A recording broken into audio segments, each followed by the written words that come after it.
ओम शांति। 8 जून 2024 के ईश्वरीय महावाक्य। पहले एक नज़र मुरली के मुख्य पॉइंट पर। बाबा ने कहा, यहाँ न कोई शास्त्र है न मनुष्य है।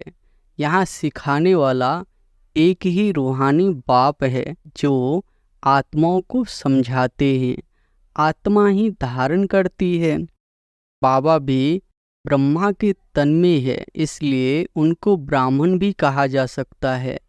हम भी उनके बच्चे ब्राह्मण से देवता बनते हैं।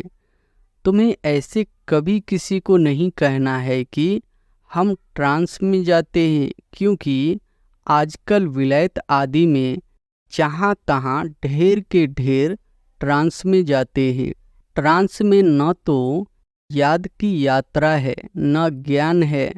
ध्यान अथवा ट्रांस वाला कभी कुछ भी ज्ञान नहीं सुनेगा, न कोई पाप भस्म होंगे। सन्यासियों आदि को ज्ञान तब मिलता है जबकि विनाश का समय होता है। भल तुम उन्हें ऐसे निमंत्रण देते रहो, लेकिन यह ज्ञान उनके कलश में जल्दी नहीं आएगा। तुमको आंखें बंद नहीं करनी है। आंखें बंद होगी तो बाप को कैसे देखेंगे। हम आत्मा है, परमपिता परमात्मा के सामने बैठे हैं।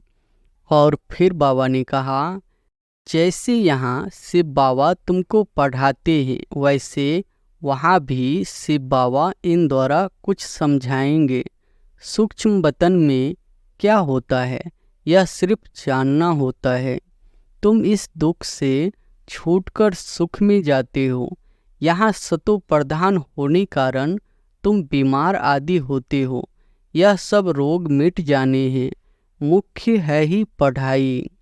अब देही अभिमानी बन बाप को याद करो तो विकर्म विनाश हो। इसको याद की यात्रा कहा जाता है। योग कहने से यात्रा नहीं सिद्ध होती। बाबा कहते हैं, तुम म्यूजियम खोलो, आपे ही तुम्हारे पास आएंगे। बुलाने की तकलीफ नहीं होगी। कहेंगे, यह ज्ञान तो बड़ा अच्छा है, कभी सुना नहीं है। इसमें तो कैरेक्टर सुधरते हैं। और फिर लास्ट में बाबा ने कहा, खाते पीते भी तुम्हारी बुद्धि उस तरफ हो। जैसे बाप नया मकान बनाते हैं तो सबकी बुद्धि नए मकान तरफ चली जाती है ना। अभी नई दुनिया बन रही है। बेहद का बाप बेहद का घर बना रहा है। अपने को आत्मा समझ बाप को याद करो। इसमें है मेहनत। बाप कहते हैं, याद की यात्रा भूलो मत। कम से कम 8 घंटा तो जरूर याद करो। शरीर निर्वाह के लिए कर्म भी करना है, नींद भी करनी है। सहज मार्ग है ना। अगर कहे नींद न करो तो यह हठयोग हो गया। तुम भोजन आदि बनाती हो तो बहुत शुद्ध भोजन याद में बैठ बनाना चाहिए। जो किसी को खिलाए तो उनका भी हृदय शुद्ध हो जाए। ऐसे बहुत थोड़े हैं जिनको ऐसा भोजन मिलता होगा। और अब सुनते हैं महावाक्यों को विस्तार से।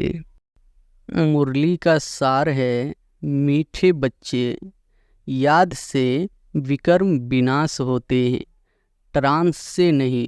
ट्रांस तो पाई पैसे का खेल है, इसलिए ट्रांस में जाने की आस नहीं रखो। प्रश्न है, माया के भिन्न भिन्न रूपों से बचने के लिए बाप सब बच्चों को कौन सी एक सावधानी देते हैं। उत्तर है, मीठे बच्चे, ट्रांस की आस मत रखो। ज्ञान योग में ट्रांस का कोई कनेक्शन नहीं। मुख्य है पढ़ाई। कोई ट्रांस में जाकर कहते हैं, हमारे में मम्मा आई, बाबा आया। यह सब सूक्ष्म माया के संकल्प है। इनसे बहुत सावधान रहना है। माया कई बच्चों में प्रवेश कर उल्टा कार्य करा देती है, इसलिए ट्रांस की आस नहीं रखनी है। ओम शांति। मीठे मीठे रूहानी बच्चे यह तो समझ गए हैं कि एक तरफ है भक्ति, दूसरे तरफ है ज्ञान। भक्ति तो अथाह है और सिखलाने वाले अनेक हैं। शास्त्र भी सिखाते हैं, मनुष्य भी सिखाते हैं। यहाँ न कोई शास्त्र है न मनुष्य है। यहाँ सिखाने वाला एक ही रूहानी बाप है जो आत्माओं को समझाते हैं। आत्मा ही साधारण करती है। परमपिता परमात्मा में यह सारा ज्ञान है। 84 के चक्र का उनमें नॉलेज है, इसलिए उनको भी स्वदर्शन चक्रधारी कह सकते हैं। हम बच्चों को भी वह स्वदर्शन चक्रधारी बना रहे हैं। बाबा भी ब्रह्मा के तन में है, इसलिए उनको ब्राह्मण भी कहा जा सकता है। हम भी उनके बच्चे ब्राह्मण से देवता बनते हैं। अब बाप बैठ याद की यात्रा सिखलाते हैं। इसमें हठयोग आदि की कोई बात नहीं। वह लोग हठयोग से ट्रांस आदि में जाते हैं। यह कोई बड़ाई नहीं है। ट्रांस की बड़ाई कुछ भी नहीं है। ट्रांस तो एक पाई पैसे का खेल है। तुम्हें ऐसे कभी किसी को याद नहीं कहना है कि हम ट्रांस में जाते हैं, क्योंकि आजकल विलायत आदि में जहाँ तहाँ ढेर के ढेर ट्रांस में जाते हैं। ट्रांस में जाने से न उनको कोई फायदा है न तुमको कोई फायदा है। बाबा ने समझ दी है, ट्रांस में न तो याद की यात्रा है न ज्ञान है। ध्यान अथवा ट्रांस वाला कभी कुछ भी ज्ञान नहीं सुनेगा, न कोई पाप भस्म होंगे। ट्रांस का महत्व कुछ भी नहीं है। बच्चे योग लगाते हैं, उनको कोई ट्रांस नहीं कहा जाता है। याद से विकर्म विनाश होंगे, ट्रांस में विकर्म विनाश नहीं होंगे। बाबा सावधान करते हैं कि बच्चे ट्रांस का शौक मत रखो। तुम जानते हो इन सन्यासियों आदि को ज्ञान तब मिलता है जबकि विनाश का समय होता है। भल तुम उन्हें ऐसे निमंत्रण देते रहो, लेकिन यह ज्ञान उनके कलश में जल्दी नहीं आएगा। जब विनाश सामने देखेंगे तब आएंगे, समझेंगे अब तो मौत आया कि आया। जब नज़दीक देखेंगे तब मानेंगे उन्हों का पाठ ही अंत में है। तुम कहते हो अब विनाश आया कि आया, मौत आना है। वह समझते हैं इन्हों के यह कपोरे हैं। तुम्हारा झाड़ धीरे धीरे बढ़ता है। सन्यासियों को सिर्फ कहना है कि बाप को याद करो। यह भी बाप ने समझाया है कि तुमको आंखें बंद नहीं करनी है। आंखें बंद होगी तो बाप को कैसे देखेंगे। हम आत्मा है, परमपिता परमात्मा के सामने बैठे हैं। वह देखने में नहीं आता है, लेकिन यह ज्ञान बुद्धि में है। तुम बच्चे समझते हो परमपिता परमात्मा हमको पढ़ा रहे हैं। इस शरीर के आधार से ध्यान आदि की कोई बात ही नहीं। ध्यान में जाना कोई बड़ी बात नहीं है। यह भोग आदि की ड्रामा में सब नोंद है। सर्वेंट बन भोग लगाकर आते हो। जैसे सर्वेंट लोग बड़े आदमी को खिलाते हैं, तुम भी सर्वेंट हो। देवताओं को भोग लगाने जाते हो, वह है फरिश्ते। वहाँ मम्मा बाबा को देखते हैं। वह संपूर्ण मूर्ति भी एम ऑब्जेक्ट है। उनको ऐसा फरिश्ता किसने बनाया। बाकी ध्यान में जाना तो कोई बड़ी बात नहीं है। जैसे यहाँ शिव बाबा तुमको पढ़ाते हैं, वैसे वहाँ भी शिव बाबा इन द्वारा कुछ समझाएंगे। सूक्ष्म वतन में क्या होता है यह सिर्फ जानना होता है, बाकी ट्रांस आदि को कुछ भी महत्व नहीं देना है। कोई को ट्रांस दिखाना यह भी बचपन है। बाबा सबको सावधान करते हैं, ट्रांस में मत जाओ, इसमें भी कई बार माया प्रवेश हो जाती है। यह पढ़ाई है, कलप कलप बाप आकर तुमको पढ़ाते हैं। अभी है संगम युग, तुमको ट्रांसफ़र होना है। ड्रामा के प्लान अनुसार तुम पाठ बजा रहे हो, पाठ की महिमा है ना।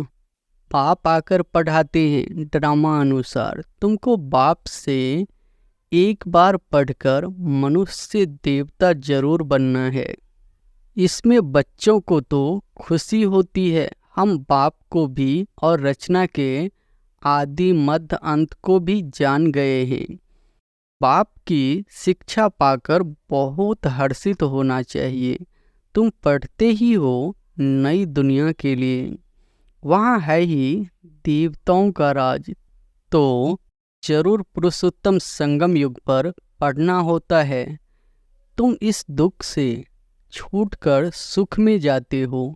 यहाँ तमो प्रधान होने कारण तुम बीमार आदि होते हो। यह सब रोग मिट जाने हैं। मुख्य है ही पढ़ाई, इनमें ट्रांस आदि का कनेक्शन नहीं है। यह बड़ी बात नहीं। बहुत जगह ऐसे ध्यान में चले जाते हैं, फिर कहते मम्मा आई, बाबा आया। बाप कहते हैं यह कुछ भी नहीं है। बाप तो एक ही बात समझाते हैं, तुम जो आधा कल्प देह अभिमानी बन पड़े हो, अब देही अभिमानी बन बाप को याद करो तो विकर्म विनाश हो। इसको याद की यात्रा कहा जाता है।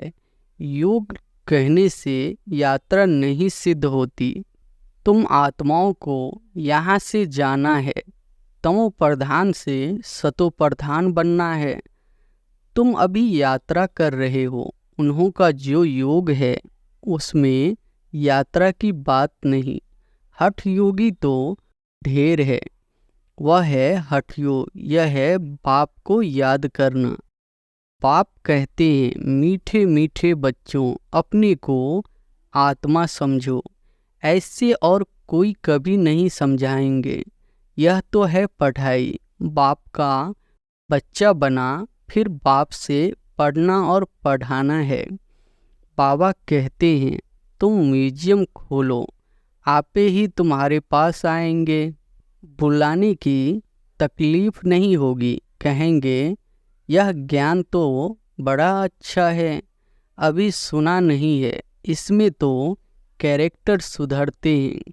मुख्य है ही पवित्रता, जिस पर ही हंगामे आदि होते हैं, बहुत फेल भी होते हैं। तुम्हारी अवस्था ऐसी हो जाती है जो इस दुनिया में होते हुए उनको देखते नहीं है। खाते पीते भी तुम्हारी बुद्धि उस तरफ हो। जैसे बाप नया मकान बनाते हैं तो सबकी बुद्धि नए मकान तरफ चली जाती है ना। अभी नई दुनिया बन रही है, बेहद का बाप बेहद का घर बना रहे हैं। तुम जानते हो हम स्वर्गवासी बनने के लिए पुरुषार्थ कर रहे हैं। अब चक्र पूरा हुआ है, अब हमको घर और स्वर्ग में जाना है, तो उसके लिए पावन भी जरूर बनना है। याद की यात्रा से पावन बनना है। याद में ही विघ्न पड़ते हैं, इसमें ही तुम्हारी लड़ाई है। पढ़ाई में लड़ाई की बात नहीं होती। पढ़ाई तो बिल्कुल सिंपल है। 84 के चक्र की नॉलेज तो बहुत सहज है। बाकी अपने को आत्मा समझ बाप को याद करो, इसमें है मेहनत। बाप कहते हैं याद की यात्रा भूलो मत, कम से कम 8 घंटा तो जरूर याद करो। शरीर निर्वाह के लिए कर्म भी करना है, नींद भी करनी है, सहज मार्ग है ना। अगर कहे नींद न करो तो यह हठ योग हो गया। हठयोगी तो बहुत है। बाप कहते हैं उस तरफ कुछ भी नहीं देखो, उससे कुछ फायदा नहीं। कितने हठयोग आदि सिखलाते हैं, यह सब है मनुष्य मत। तुम आत्माएं हो, आत्मा ही शरीर ले पाठ बजाती है, डॉक्टर आदि बनती है, परंतु मनुष्य देह अभिमान बन पड़े हैं। मैं फलाना हूँ, अभी तुम्हारी बुद्धि में है हम आत्मा है, बाप भी आत्मा है। इस समय तुम आत्माओं को परमपिता पढ़ाते हैं, इसलिए गायन है। आत्माएं परमात्मा अलग रहे बहुकाल, कल्प कल्प मिलते हैं। बाकी जो भी सारी दुनिया है वह सब देह अभिमान में आकर देह समझकर ही पढ़ते पढ़ाते हैं। बाप कहते हैं मैं आत्माओं को पढ़ाता हूँ। जज बैरिस्टर आदि भी आत्मा बनती है। तुम आत्मा सतो प्रधान पवित्र थी, फिर तुम पाठ बजाते बजाते सब पतित बने हो, तब पुकारते हो बाबा आकर हमको पावन आत्मा बनाओ। पाप तो है ही पावन, यह बात जब सुने तब धारणा हो। तुम बच्चों को धारणा होती है तो तुम देवता बनते हो और कोई की बुद्धि में बैठेगा नहीं, क्योंकि यह है नई बात, यह है ज्ञान, वह है भक्ति। तुम भी भक्ति करते करते देह अभिमानी बन जाते हो। अब बाप कहते हैं बच्चे आत्म अभिमानी बनो। हम आत्माओं को बाप इस शरीर द्वारा पढ़ाते हैं। घड़ी घड़ी याद रखो, यह एक ही समय है जब आत्माओं का बाप परम पिता पढ़ाते हैं। बाकी तो सारे ड्रामा में कभी पाठ ही नहीं है सिवाय इस संगम युग के। इसलिए बाप फिर भी कहते हैं मीठे मीठे बच्चों, अपने को आत्मा निश्चय करो, बाप को याद करो। यह बड़ी ऊंची यात्रा है, चढ़े तो चाखे बैकुंठ रस, पिकार में गिरने से एकदम चकनाचूर हो जाते हैं। फिर भी स्वर्ग में तो आएंगे, लेकिन पद बहुत कम होगा। यह रजाई स्थापन हो रही है, इसमें कम पद वाले भी चाहिए। सब थोड़ी ही ज्ञान में चलते हैं। फिर तो बाबा को बहुत बच्चे मिलने चाहिए, अगर मिलते हैं तो भी थोड़े टाइम के लिए। तुम माताओं की बहुत महिमा है, वंदे मातरम भी गाया जाता है। जगत अम्बा का कितना बड़ा भारी मेला लगता है, क्योंकि बहुत सर्विस की है। जो बहुत सर्विस करते हैं वह बड़ा राजा बनते हैं। देलवारा मंदिर में तुम्हारा ही यादगार है। तुम बच्चियों को तो बहुत टाइम निकालना चाहिए। तुम भोजन आदि बनाती हो तो बहुत शुद्ध भोजन याद में बैठ बनाना चाहिए। जो किसी को खिलाए तो उनका भी हृदय शुद्ध हो जाए। ऐसे बहुत थोड़े हैं जिनको ऐसा भोजन मिलता होगा। अपने से पूछो, हम शिव बाबा की याद में रहकर भोजन बनाते हैं जो खाना से ही उनके हृदय पिघल जाए। घड़ी घड़ी याद भूल जाती है। बाबा कहते हैं भूलना भी ड्रामा में नोंद है, क्योंकि तुम 16 कला तो अभी बने नहीं हो, संपूर्ण बनना जरूर है। पूर्णिमा के चंद्रमा में कितना तेज होता है, फिर कम होते होते लकीर जाकर रहती है। घोर अंधियारा हो जाता है, फिर घोर सोजरा। यह विकार आदि छोड़ बाप को याद करते रहेंगे तो तुम्हारी आत्मा संपूर्ण बन जाएगी। तुम चाहते हो महाराजा बने, परंतु सब तो बन न सके। पुरुषार्थ सबको करना है, कोई तो कुछ पुरुषार्थ नहीं करते, इसलिए महारथी घोड़सवार प्यादे कहा जाता है। महारथी घोड़े होते हैं, प्रजा व लश्कर जितना होता है उतने कमांडर्स व मेजर्स नहीं होते हैं। तुम्हारे में भी कमांडर्स, मेजर्स, कैप्टन है, प्यादे भी है। तुम्हारी भी यह रूहानी सेना है ना। सारा मदार है याद की यात्रा पर, उनसे ही बल मिलेगा। तुम हो गुप्त वॉरियर्स। बाप को याद करने से विक्रमों का जो किचरा है वह भस्म हो जाता है। बाप कहते हैं धंधा दौड़ी भल करो, बाप को याद करो। तुम जन्म जन्मांतर के आशिक हो एक मासूक के। अब वह मासूक मिला है तो उनको याद करना है। आगे भल याद करते थे परंतु विक्रम विनाश थोड़े ही होते थे। बाप ने बताया है तुमको यहाँ तमो प्रधान से सतो प्रधान बनना है। आत्मा को ही बनना है। आत्मा ही मेहनत कर रही है। इसी जन्म में तुम्हें जन्म जन्मांतर की मैल को उतारना है। यह है मृत्यु लोक का अंतिम जन्म, फिर जाना है अमरलोक। आत्मा पावन बनने बिगड़ तो जा नहीं सकती। सबको अपना अपना हिसाब किताब चुक्त करके जाना है। अगर सजाए खाकर जाएंगे तो पद कम हो जाएगा। जो सजा नहीं खाते हैं वह सिर्फ माला के 8 दाने कहे जाते हैं, न रत्नों की ही अंगूठी आदि बनती है। ऐसा बनना है तो बाप को याद करने की बहुत मेहनत करनी है। अच्छा, मीठे मीठे सिकी लदे बच्चों प्रति माता पिता बाप दादा का याद प्यार और गुड मॉर्निंग। रूहानी बाप की रूहानी बच्चों को नमस्ते। धारणा के लिए मुख्य सार पहली पॉइंट है संगम युग पर स्वयं को ट्रांसफर करना है। पढ़ाई और पवित्रता की धारणा से अपनी कैरेक्टर सुधारने हैं। ट्रांस आदि का शौक नहीं रखना है। दूसरी पॉइंट है शरीर निर्वाह अर्थ कर्म भी करना है, नींद भी करनी है, हठ योग नहीं है।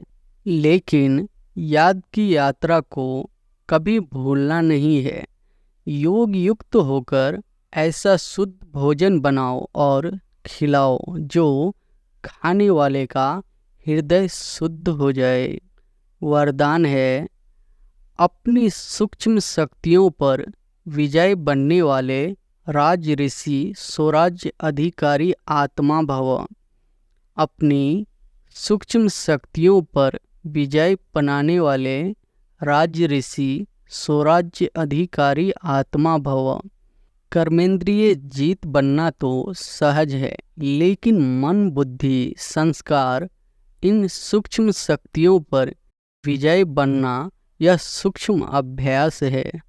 जिस समय जो संकल्प जो संस्कार इमर्ज करने चाहे वही संकल्प वही संस्कार सहज अपना सके, इसको कहते हैं सूक्ष्म शक्तियों पर विजय अर्थात राज ऋषि स्थिति।